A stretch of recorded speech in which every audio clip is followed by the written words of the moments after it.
ਵਾਹਿਗੁਰੂ ਜੀ ਕਾ ਖਾਲਸਾ ਵਾਹਿਗੁਰੂ ਜੀ ਕੀ ਫਤਿਹ। ਖੁਸ਼ ਗੁਰਬਾਣੀ ਵਿੱਚ ਆਪ ਸਭ ਦਾ ਸਵਾਗਤ ਹੈ ਜੀ। ਸਭ ਨੂੰ ਜੀ ਆਇਆਂ ਜੀ। ਆਓ ਅਸੀਂ ਸਾਰੇ ਮਿਲ ਕੇ ਪਹਿਲਾਂ ਸ਼ਬਦ ਦਾ ਉਚਾਰਨ ਅਤੇ ਉਸ ਤੋਂ ਉਪਰੰਤ ਉਸਦੇ ਅਰਥ ਕਰਾਂਗੇ।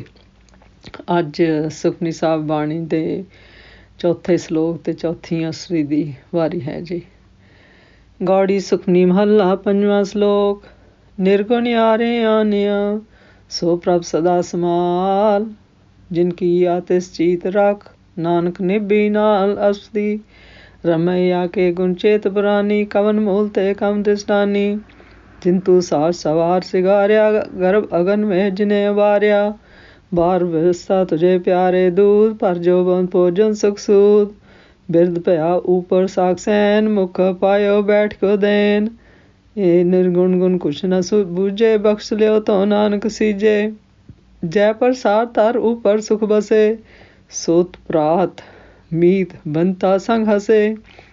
ਜੈ ਪ੍ਰਸਾਦ ਪੀਵੇ ਸੀਤਲ ਜਲਾ, ਸੁਖਦਾਈ ਪਵਨ ਪਾਵ ਕਮਲਾ। ਜੈ ਪ੍ਰਸਾਦ ਭੋਗੇ ਸਭ ਰਸਾ, ਸਗਲ ਸਮਗਰੀ ਸੰਗ ਸਾਧ ਬਸਾ।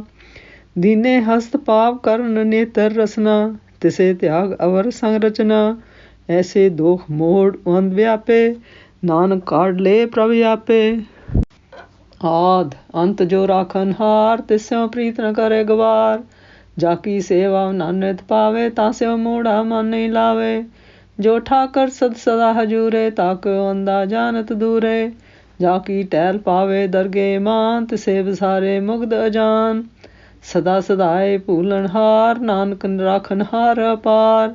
ਰਤਨ ਤਿਆਗ ਕਉਢੀ ਸੰਗ ਰਚੇ, ਸਾਚ ਛੋੜ ਝੂਠ ਸੰਗ ਮਚੇ। ਜੋ ਛੜਨਾ ਸੋ ਅਸਤਰ ਕਰ ਮਾਨੇ, ਜੋ ਹਵਨ ਸੋ ਦੂਰ ਬਰਾਨੇ। ਛੋਟ ਜਾਏ ਤਿਸ ਕਾ ਸ਼ਰਮ करे, ਸੰਗ ਸਹਾਈ ਤਿਸ ਪਰ ਹਰੇ। ਚੰਦਨ ਲੇਪ ਉਧਾਰੇ ਤੋਏ, ਗਰਦਬ ਪ੍ਰੀਤ ਪਸਾ ਹੋਏ। ਅੰਧਕੂਪ ਮੈਂ ਪਤਿਤ ਬਿਕਰਾਲ, ਨਾਨਕ ਕਾਢ ਲੇ ਪ੍ਰਭ ਦਿਆਲ। ਗਰਤੂਤ ਪਸੂ ਕੀ ਮਾਨਸ ਜਾਤ, ਲੋਕ ਵਿਚਾਰਾ ਕਰੇ ਦਿਨ ਰਾਤ। ਬਾਹਰ ਭੇਖ ਅੰਤਰ ਮਨ ਮਾਇਆ, ਛਪਸ ਨਾਈ ਕੁਛ ਕਰੇ ਛਪਾਇਆ। ਬਾਹਰ ਗਿਆਨ ਧਿਆਨ ਇਸਨਾਨ, ਅੰਤਰ ਵਿਆਪੇ ਲੋਭ ਸਮਾਨ। ਅੰਤਰ ਅਗਨ ਬਾਹਰ ਤਨ ਸੁਆਗ, ਗਲ ਪਾਥਰ ਕੈਸੇ ਤਰੇ ਅਥਾ। ਜਾ ਕੇ ਅੰਤਰ ਬਸੇ ਪ੍ਰਭ ਆਪ, ਨਾਨਕ ਦੇ ਜਨ ਸਹਿਜ ਸਮਾਤ। ਸੁਨੰਦਾ ਕੈਸੇ ਮਾਰਗ ਪਾਵੇ, ਕਰ ਗੋ ਲੇ ਓੜ ਨਿਭਾਵੇ। ਕਹਾ ਬੁਝਾਰਤ ਬੂਝੇ ਢੋਰਾ, ਨਿਸਕਈਏ ਤੋ ਸਮਝੇ ਪੋਰਾ। ਕਹਾ ਬਿਸਨ ਪਦ ਗਾਵੇ ਗੁੰਗ, ਜਤਨ ਕਰੇ ਤੋ ਬੀਸਰ ਪੁੰਗ। ਕਹਿ ਪਿੰਗਲ ਪਰਬਤ ਪਰ ਪਵਨ, ਨਹੀਂ ਹੋਤ ਉਹਾਂ ਉਸ ਗਵਨ। ਕਰਤਾਰ ਕਰਨਾ ਮੈਂ ਦੀਨ ਬੇਨਤੀ ਕਰੇ, ਨਾਨਕ ਤੁਮਰੀ ਕਿਰਪਾ ਕਰੇ। ਸੰਗ ਸਹਾਈ ਸੋ ਆਵੇ ਨ ਚੀਤ, ਜੋ ਬਰਾਈ ਤਾਂ ਸਿਓ ਪ੍ਰੀਤ। ਬਲਵਾ ਕੇ ਗ੍ਰਹਿ ਭੀਤਰ ਬਸੇ, ਨੰਦ ਕੇਲ ਮਾਇਆ ਰੰਗ ਰਸੇ। ਦ੍ਰਿੜ ਕਰ ਮਾਨੇ ਮਨੇ ਪ੍ਰਤੀਤ, ਕਾਲ ਨਾ ਆਵੇ ਮੂੜੇ ਚੀਤ। ਬੈਰ ਵਿਰੋਧ ਕਾਮ ਕ੍ਰੋਧ ਮੋਹ, ਝੂਠ ਬਿਖਾਰ ਮਹਾਨ ਲੋਭ ਤਰੋਹ। ਇਆਹੋਂ ਜਗਤ ਬਿਹਾਨੇ ਕਈ ਜਨਮ, ਨਾਨਕ ਰਾਖ ਲੈ ਆਪਨ ਕਰ ਕਰਮ। ਤੂੰ ਠਾਕਰ ਤੇ ਤੁਮ ਪੇ ਅਰਦਾਸ, ਜਿਉ ਪਿੰਡ ਸਭ ਤੇਰੀ ਰਾਸ। तुम मात पिता हम बारक तेरे, तुमरी कृपा मैं सुख कनेरे। कोई न जाने तुमरा अंत, ऊंचे ते ऊंचा भगवंत। सगल समारी तुमरे सूत्रधारी, तुम ते होए सो आज्ञाकारी। तुमरी गतमत तुम ही जानी, नानक दास सदा कुर्बानी। सगल समगरी तुमरे सूत्रधारी, तुम ते होए सो आज्ञाकारी। तुमरी गतमत तुम ही जानी, नानक दास सदा कुर्बानी। ਸਲੋਕ। ਨਿਰਗੁਣ ਆਨਿਆ ਸੋ ਪ੍ਰਭ ਸਦਾ ਸਮਾਲ, ਜਿਨ ਕੀ ਆਤਿਸ ਚੀਤ ਰੱਖ ਨਾਨਕ ਨਿਭੀ ਨਾਲ। ਇਸ ਸ਼ਬਦ ਵਿੱਚ ਸਲੋਕ ਵਿੱਚ ਗੁਰੂ ਜੀ ਸਾਨੂੰ ਕਹਿੰਦੇ ਹਨ, ਹੇ ਨਿਰਗੁਣਿਆਰਿਆ, ਹੇ ਆਣਿਆ ਭਾਵ ਬੇਸਮਝ ਮਨੁੱਖ, ਗੁਣਾਂ ਤੋਂ ਵਾਂਝੇ ਮਨੁੱਖ, ਤੂੰ ਉਸ ਪਰਮੇਸ਼ਰ ਨੂੰ ਸਦਾ ਸੰਭਾਲਣਾ ਕਰ, ਭਾਵ ਯਾਦ ਕਰ। ਫਿਰ ਗੁਰੂ ਜੀ ਕਹਿੰਦੇ ਹਨ, ਜਿਸ ਪਰਮੇਸ਼ਰ ਨੇ ਤੈਨੂੰ ਪੈਦਾ ਕੀਤਾ ਹੈ ਜੀ, ਤੂੰ ਉਸ ਨੂੰ ਹੀ ਹਿਰਦੇ ਵਿੱਚ ਚੇਤੇ ਰੱਖ, ਕਿਉਂਕਿ ਉਹ ਪਰਮੇਸ਼ਰ ਹੀ ਤੋੜ ਤੱਕ ਭਾਵ ਅੰਤ ਤੱਕ ਤੇਰੇ ਨਾਲ ਨਿਭੇਗਾ ਜੀ। ਫਿਰ ਗੁਰੂ ਜੀ ਕਹਿੰਦੇ ਹਨ, ਹੇ ਪ੍ਰਾਣੀ, ਤੂੰ ਪਰਮੇਸ਼ਰ ਦੇ ਗੁਣਾਂ ਨੂੰ ਚੇਤੇ ਕਰ, ਜਿਸ ਨੇ ਤੈਨੂੰ ਕਿਹੜੇ ਮੂਲ ਤੋਂ ਭਾਵ ਕਿਹੜੇ ਰਕਤ, ਗੰਦੇ ਪਾਣੀ ਅਤੇ ਵੀਰਜ ਤੋਂ ਪੈਦਾ ਕਰਕੇ ਸਰੀਰ ਕਿਤਨਾ ਦਿਦਾਰੀ ਸੁੰਦਰ ਬਣਾ ਦਿੱਤਾ ਹੈ ਜੀ। ਜਿਸ ਨੇ ਤੈਨੂੰ ਸਿਰਜ ਕੇ ਸਵਾਰਿਆ ਅਤੇ ਸ਼ਿੰਗਾਰਿਆ ਹੈ ਜੀ। ਜਿਸ ਨੇ ਮਾਤਾ ਦੇ ਗਰਭ ਦੀ ਅਗਨੀ ਵਿੱਚੋਂ ਤੈਨੂੰ ਬਚਾਇਆ ਹੈ ਜੀ ਅਤੇ ਬਾਲ ਅਵਸਥਾ ਵਿੱਚ ਤੈਨੂੰ ਦੁੱਧ ਪਿਲਾਇਆ ਹੈ ਜੀ ਮਾਂ ਦੇ ਰੂਪ ਵਿੱਚ, ਅਤੇ ਭਰ ਜਵਾਨੀ ਵਿੱਚ ਭੋਜਨ, ਸੁੱਖ ਅਤੇ ਸੂਝ ਪ੍ਰਦਾਨ ਕਰਦਾ ਹੈ ਜੀ। ਫਿਰ ਗੁਰੂ ਜੀ ਕਹਿੰਦੇ ਹਨ, ਅਤੇ ਬੁੱਢੇ ਹੋਣ ਤੇ ਤੇਰੇ ਉੱਪਰ ਸਾਖ ਸੰਬੰਧੀ ਤੇਰੀ ਦੇਖ ਰੇਖ ਕਰਨ ਲਈ ਲਗਾ ਦਿੱਤੇ ਹਨ ਜੀ, ਜੋ ਬੈਠੇ ਹੋਏ ਨੂੰ ਮੁੱਖ ਵਿੱਚ ਨਰਮ ਭੋਜਨ ਦਿੰਦੇ ਹਨ ਜੀ। ਫਿਰ ਗੁਰੂ ਜੀ ਕਹਿੰਦੇ ਹਨ, ਹੇ ਪਰਮੇਸ਼ਰ, ਇਹ ਗੁਣਹੀਨ ਮਨੁੱਖ ਤੇਰੇ ਪਰਉਪਕਾਰ ਗੁਣਾਂ ਨੂੰ ਕੁਝ ਨਹੀਂ ਸਮਝਦਾ ਜੀ। ਫਿਰ ਗੁਰੂ ਜੀ ਕਹਿੰਦੇ ਹਨ ਕਿ ਜੇ ਤੁਸੀਂ ਆਪ ਇਸ ਉੱਤੇ ਬਖਸ਼ਿਸ਼ ਕਰੋ ਜੀ, ਤਾਂ ਇਹ ਆਪਣੇ ਆਪ ਅਸਲ ਜੀਵਨ ਵਿੱਚ ਜੀਵਨ ਮਨੋਰਥ ਵਿੱਚ ਸਫਲ ਹੋ ਸਕਦਾ ਹੈ ਜੀ। ਫਿਰ ਗੁਰੂ ਜੀ ਕਹਿੰਦੇ ਹਨ, ਹੇ ਮਨੁੱਖ, ਜਿਸ ਦੀ ਕਿਰਪਾ ਨਾਲ ਤੂੰ ਧਰਤੀ ਉੱਪਰ ਸੁਖਪੂਰਵਕ ਵਸਦਾ ਹੈ ਜੀ, ਪੁੱਤਰ, ਭਰਾ, ਮਿੱਤਰ, ਇਸਤਰੀ ਆਦਿ ਨਾਲ ਹੱਸਦਾ ਖੇਡਦਾ ਹੈ ਜੀ। ਜਿਸ ਦੀ ਕਿਰਪਾ ਨਾਲ ਤੂੰ ਠੰਡਾ ਜਲ ਪਾਨ ਕਰਦਾ ਹੈ ਜੀ ਅਤੇ ਸੁਖਦਾਇਕ ਹਵਾ ਅਤੇ ਅਮੋਲਕ ਅਗਨੀ ਵਰਤਦਾ ਹੈ ਜੀ। ਫਿਰ ਗੁਰੂ ਜੀ ਕਹਿੰਦੇ ਹਨ, ਜਿਸ ਦੀ ਕਿਰਪਾ ਨਾਲ ਤੂੰ ਸਭ ਤਰ੍ਹਾਂ ਦੇ ਰਸਾਂ ਨੂੰ ਮਾਣਦਾ ਹੈ ਜੀ, ਸਭ ਪ੍ਰਕਾਰ ਦੀ ਸਮੱਗਰੀ ਨਾਲ ਰਹਿੰਦਾ ਹੈ ਜੀ। ਜਿਸ ਨੇ ਤੈਨੂੰ ਹੱਥ, ਪੈਰ, ਕੰਨ, ਨੇਤਰ ਅਤੇ ਜੀਭ ਦਿੱਤੀ ਹੈ ਜੀ। ਫਿਰ ਗੁਰੂ ਜੀ ਕਹਿੰਦੇ ਹਨ, ਤੂੰ ਉਸ ਪਰਮੇਸ਼ਰ ਨੂੰ ਹੀ ਤਿਆਗ ਕੇ ਹੋਰਨਾਂ ਨਾਲ ਪ੍ਰੀਤ ਪਾ ਲਈ ਹੈ ਜੀ, ਹੋਰਨਾਂ ਨਾਲ ਮਗਨ ਹੋ ਗਿਆ ਹੈ ਜੀ। ਫਿਰ ਗੁਰੂ ਜੀ ਕਹਿੰਦੇ ਨੇ, ਅਜਿਹੇ ਦੋਸ਼ਾਂ ਵਿੱਚ ਮੂਰਖ ਅੰਨਾ ਮਨੁੱਖ ਫਸਿਆ ਹੋਇਆ ਹੈ ਜੀ। ਫਿਰ ਗੁਰੂ ਜੀ ਕਹਿੰਦੇ ਹਨ, ਹੇ ਪਰਮੇਸ਼ਰ, ਇਸ ਨੂੰ ਤੁਸੀਂ ਆਪਣੀ ਕਿਰਪਾ ਕਰਕੇ ਆਪ ਹੀ ਇਸ ਨੂੰ ਇਹਦੇ ਦੋਸ਼ਾਂ ਵਿੱਚੋਂ ਕੱਢ ਲਵੋ ਜੀ।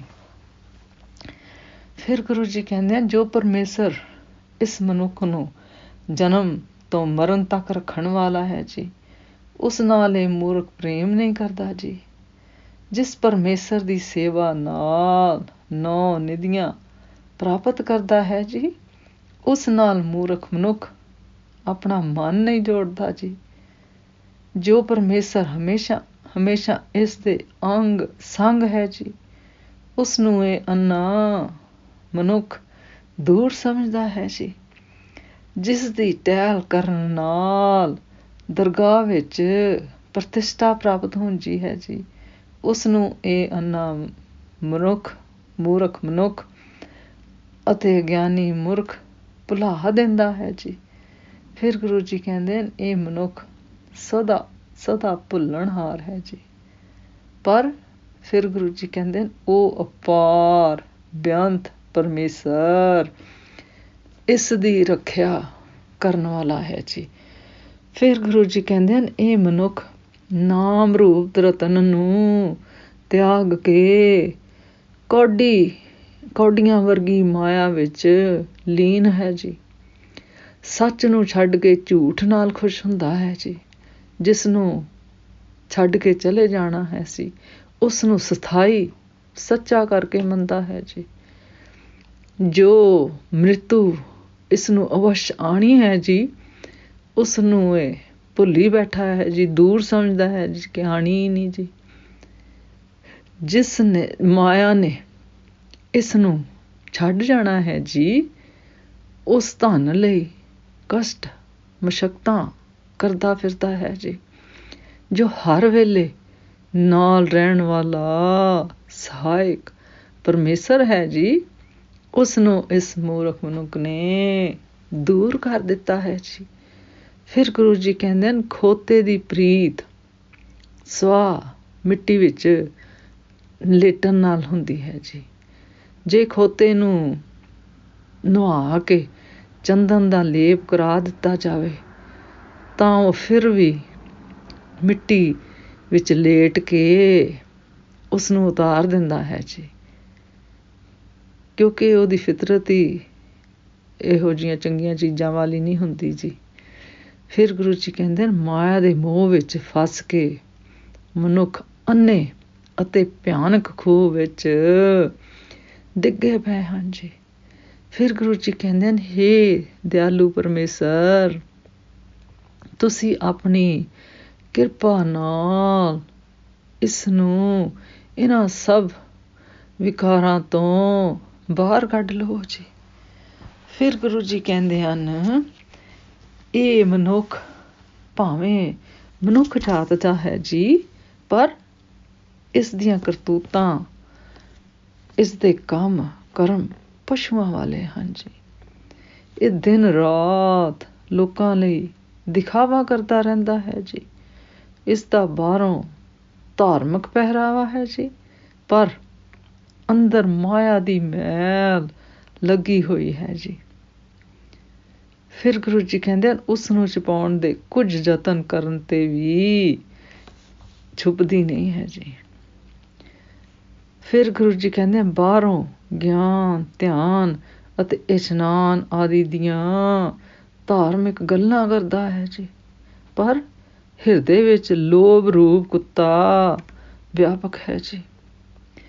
ਹਿਰਦੇ ਵਿੱਚ ਤ੍ਰਿਸ਼ਨਾ ਦੀ ਅਗਨੀ ਹੈ ਜੀ, ਪਰ ਬਾਹਰੋਂ ਸਰੀਰ ਉੱਤੇ ਸਵਾਹ ਮਲੀ ਹੋਈ ਹੈ ਜੀ। ਗਲ ਨਾਲ ਪਾਪ ਰੂਪ ਪੱਥਰ ਬੰਨੇ ਹੋਏ ਹਨ ਜੀ।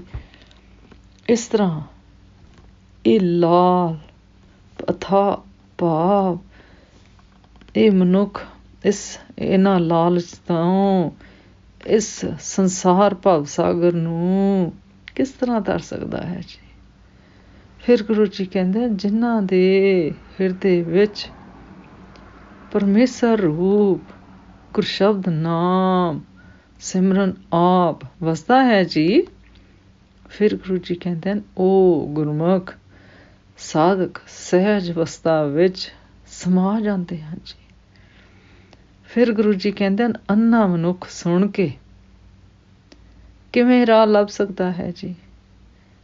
ਜੇ ਉਸ ਦਾ ਹੱਥ ਫੜ ਲਵੋ ਤਾਂ ਹੀ ਉਹ ਕਿਧਰੇ ਤੋੜ ਪਹੁੰਚ ਸਕਦਾ ਹੈ ਜੀ। ਬੋਲਾ ਮਨੁੱਖ ਜਿਹਨੂੰ ਕੰਨਾਂ ਤੋਂ ਸੁਣਦਾ ਨਾ ਹੋਵੇ ਜੀ, ਕਿਵੇਂ ਬੁਝਾਰਤ ਬੁੱਝ ਸਕਦਾ ਹੈ ਜੀ।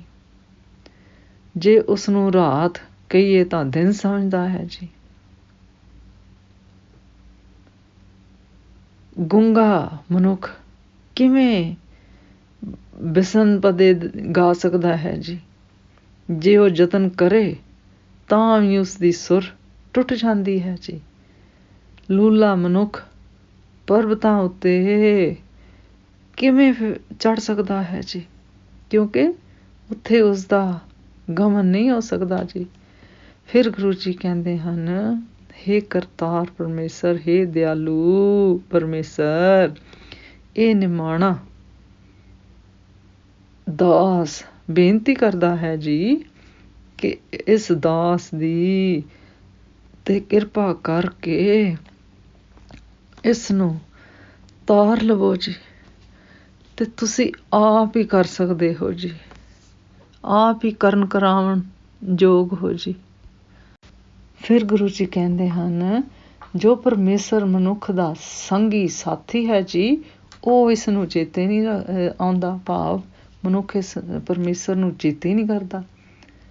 ਜੋ ਵੈਰੀ ਹੈ ਉਸ ਨਾਲ ਹੀ ਪ੍ਰੀਤ ਕਰੀ ਬੈਠਾ ਹੈ ਜੀ।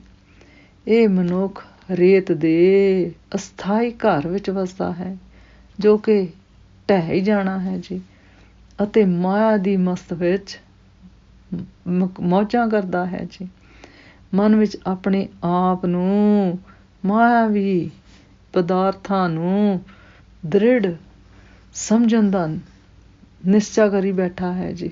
ਦ੍ਰਿੜ ਭਾਵ ਹਮੇਸ਼ਾ ਰਹਿਣ ਵਾਲੀਆਂ ਨਾ ਹਨ, ਪਰ ਮੂਰਖ ਦੇ ਮਨ ਵਿੱਚ ਮੌਤ ਦਾ ਵਿਚਾਰ ਨਹੀਂ ਆਉਂਦਾ ਜੀ। ਵੈਰ, ਵਿਰੋਧ, ਕਾਮ, ਕ੍ਰੋਧ, ਮੋਹ, ਝੂਠ, ਵਿਕਾਰ, ਭਾਰੀ ਲਾਲਚ ਅਤੇ ਧੋਖਾ ਆਦਿ ਵਿੱਚ ਪਏ ਹੋਇਆਂ ਇਸ ਢੰਗ ਨਾਲ ਇਸਨੇ ਕਈ ਜਨਮ ਗੁਜ਼ਾਰ ਦਿੱਤੇ ਹਨ ਜੀ। ਭਾਵ ਆਵਾਗਮਨ ਦੇ ਚੱਕਰ ਵਿੱਚ ਹੀ ਪਿਆ ਹੋਇਆ ਹੈ ਜੀ, ਆਪਣੇ ਝੂਠੇ ਲੋਭ ਲਾਲਚਾਂ ਕਰਕੇ। ਫਿਰ ਗੁਰੂ ਜੀ ਕਹਿੰਦੇ ਹਨ ਕਿ ਹੇ ਪਰਮੇਸ਼ਰ, ਆਪਣੀ ਮਿਹਰ ਕਰਕੇ ਇਸ ਨੂੰ ਤੁਸੀਂ ਆਪ ਹੀ ਰੱਖ ਸਕਦੇ ਹੋ ਜੀ। ਫਿਰ ਗੁਰੂ ਜੀ ਕਹਿੰਦੇ ਹਨ, ਹੇ ਪਰਮੇਸ਼ਰ, ਤੁਸੀਂ ਹੀ ਸੁਆਮੀ ਹੋ ਜੀ, ਅਤੇ ਤੁਹਾਡੇ ਪਾਸ ਹੀ ਬੇਨਤੀ ਹੈ ਜੀ ਕਿ ਇਹ ਜਿੰਦ ਅਤੇ ਸਰੀਰ ਸਭ ਤੁਹਾਡੀ ਬਖਸ਼ੀ ਹੋਈ ਪੂੰਜੀ ਹੈ ਜੀ। ਤੁਸੀਂ ਹੀ ਸਾਡੇ ਮਾਤਾ ਪਿਤਾ ਹੋ ਜੀ, ਅਤੇ ਅਸੀਂ ਤੁਹਾਡੇ ਬਾਲਕ ਹਾਂ ਜੀ। ਤੁਹਾਡੀ ਕਿਰਪਾ ਵਿੱਚ ਸਾਨੂੰ ਬਹੁਤ ਸੁੱਖ ਪ੍ਰਾਪਤ ਹਨ ਜੀ। ਫਿਰ ਗੁਰੂ ਜੀ ਕਹਿੰਦੇ ਹਨ, ਕੋਈ ਮਨੁੱਖ ਵੀ ਤੁਹਾਡਾ ਅੰਤ ਨਹੀਂ ਜਾਣ ਸਕਦਾ ਜੀ। ਫਿਰ ਗੁਰੂ ਜੀ ਕਹਿੰਦੇ ਹਨ, ਹੇ ਭਗਵਾਨ ਪਰਮੇਸ਼ਰ, ਤੂੰ ਸਭ ਤੋਂ ਉੱਚੇ ਤੋਂ ਉੱਚਾ ਹੈ ਜੀ। ਸ੍ਰਿਸ਼ਟੀ ਦੀ ਸਾਰੀ ਸਮੱਗਰੀ, ਸਾਰੇ ਲੋਕ, ਸਾਰੇ ਜੀਵ ਤੁਹਾਡੇ ਹੁਕਮ ਦੇ ਸੂਤਰ ਵਿੱਚ ਬੰਨੇ ਹੋਏ ਹਨ ਜੀ। ਇਹ ਸ੍ਰਿਸ਼ਟੀ ਤੁਹਾਡੇ ਤੋਂ ਹੀ ਹੋਂਦ ਵਿੱਚ ਆਈ ਹੈ ਜੀ। ਇਸ ਲਈ ਤੇ ਤੁਹਾਡੇ ਪ੍ਰਤੀ ਇਹ ਆਗਿਆਕਾਰੀ ਹੈ ਜੀ। ਭਾਵ ਇਹ ਸਾਰੀ ਸ੍ਰਿਸ਼ਟੀ ਜੋ ਤੁਸੀਂ ਸਾਜੀ ਹੋਈ ਹੈ ਜੀ, ਸਾਰੇ ਜੀਵ ਜੋ ਤੁਸੀਂ ਸਾਜੇ ਹੋਏ ਹਨ ਜੀ, ਇਹ ਤੁਹਾਡੇ ਹੁਕਮ ਦੇ ਹੀ, ਤੁਹਾਡੇ ਪਿਆਰ ਦੇ ਹੁਕਮ ਕਰਕੇ ਹੀ ਤੁਹਾਡੇ ਆਗਿਆਕਾਰੀ ਹਨ ਜੀ। ਫਿਰ ਗੁਰੂ ਜੀ ਕਹਿੰਦੇ ਹਨ, ਹੇ ਪਰਮੇਸ਼ਰ, ਤੇਰੀ ਗਤ ਮੈਂ ਤੂੰ ਆਪ ਹੀ ਜਾਣਦਾ ਹੈ ਜੀ। ਫਿਰ ਗੁਰੂ ਜੀ ਕਹਿੰਦੇ ਹਨ, ਦਾਸ ਤੁਹਾਡੇ ਤੋਂ ਕੁਰਬਾਨ ਜਾਂਦਾ ਹੈ ਜੀ। ਇਸ ਸ਼ਬਦ ਦਾ ਸਾਰ ਇਸ ਤਰ੍ਹਾਂ ਕਰੀਏ ਜੀ। ਇਸ ਅਵਸਥੀ ਵਿੱਚ ਗੁਰੂ ਜੀ ਸਾਨੂੰ ਦੱਸਦੇ ਹਨ ਕਿ ਨਾ ਸਮਝ ਮਨੁੱਖ ਉਸ ਪਰਮੇਸ਼ਰ ਦਾਤੇ ਨੂੰ ਨਹੀਂ ਸਿਮਰਦਾ ਜੀ, ਜਿਸ ਨੇ ਇਸ ਨੂੰ ਦੁਨੀਆ ਦੀ ਹਰ ਵਸਤੂ ਬਖਸ਼ੀ ਹੋਈ ਹੈ ਜੀ, ਅਤੇ ਉਹ ਸੁੱਖ ਪੂਰਵਕ ਮੌਜਾਂ ਕਰਦਾ ਹੈ ਜੀ। ਉਸ ਪਰਮੇਸ਼ਰ ਨੇ ਹੀ ਇਸ ਨੂੰ ਇਹ ਸਰੀਰ ਅਤੇ ਉਸਦੇ ਅੰਗ ਦਿੱਤੇ ਹਨ ਜੀ। ਪਰ ਮੂਰਖ ਮਨੁੱਖ ਪਰਮੇਸ਼ਰ ਦੀ ਉਪਾਸਨਾ ਛੱਡ ਕੇ ਮਾਇਆ ਦੇ ਚੱਕਰ ਵਿੱਚ ਪੈਂਦਾ ਰਹਿੰਦਾ ਹੈ ਜੀ।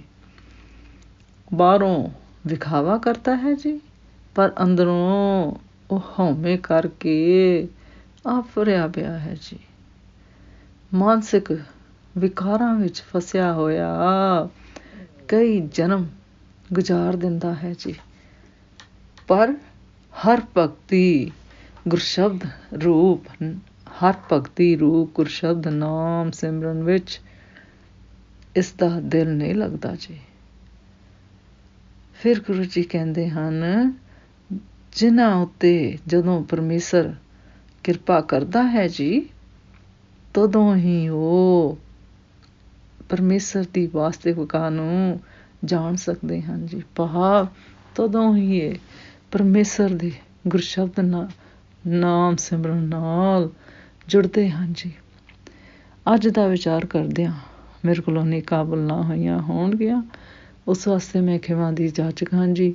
ਵਾਹਿਗੁਰੂ ਜੀ ਕਾ ਖਾਲਸਾ, ਵਾਹਿਗੁਰੂ ਜੀ ਕੀ ਫਤਿਹ।